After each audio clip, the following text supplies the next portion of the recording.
e le mawhai no mamoria iai, se longa mamori mai. E la te whātali ai no. Pero talena e whamaruru te whoto visenga.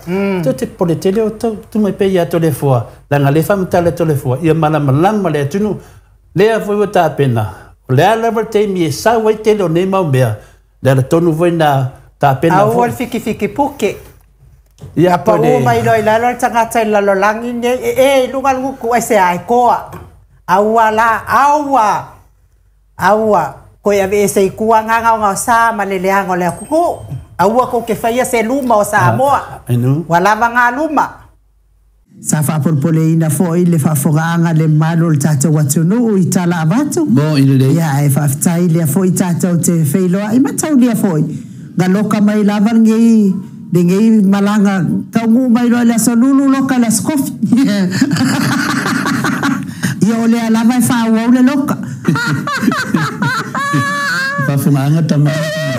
O ia me umatu te whalongo ai. Ia, awange ngoto le lao to mai tawina. Ia, a umatu ne yaso i whauma. Tai au fwoi to tau i fwoi manisi fwoi mea fwoi. Kai au fwoi le siroka.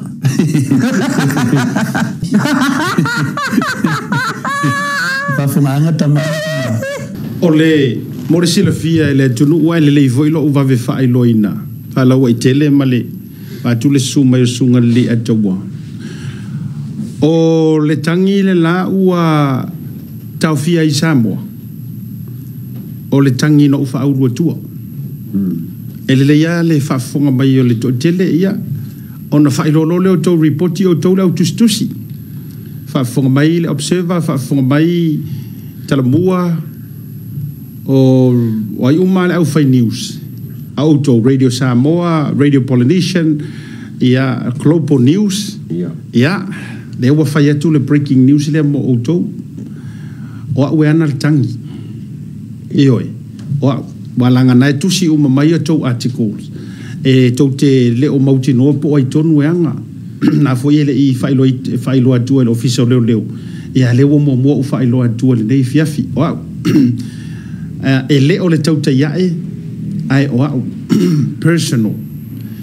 O le mafuanga fo ile atua ma o le taua se fa yesi na utala ia ona tu ulole la wai limo le famsinonga o te le to e talanoa ini vaenga fo ile le a mea e fa tauta le la avela o fa tuanga paulo o fa fitai o te fa fitai fa pitoa ile acting police commissioner ma le vaenga su e fa fitai wa yaini cases wa vatu ma proceed I lalo le tu la fono e mesia le vaenga o le defamations.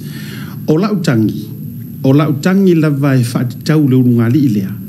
E tu sai o la upu ma la laulonga ie le lau mai ai.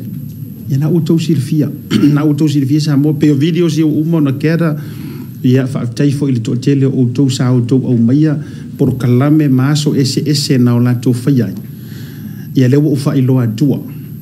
O a ue ana le tangi.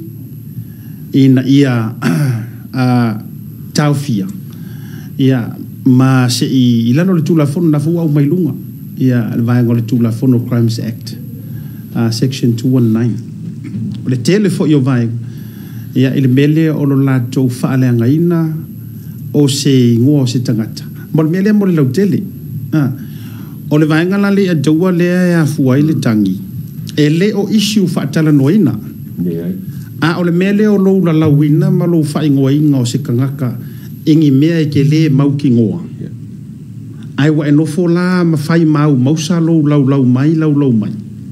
O le whaataua fo ila vaenga le atua. A whai o le taimi le nei o le atua sa ili ai loa le wha mao ninga o tangata ia. Po o whea o mai ai matala nei.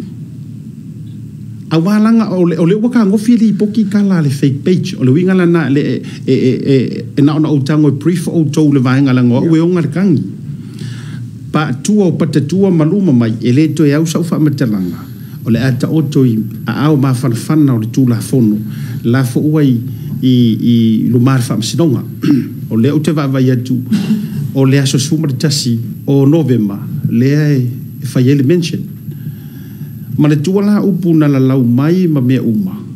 Le la wa utapa, le faaleanga ina o lo ingoa ta ule leia.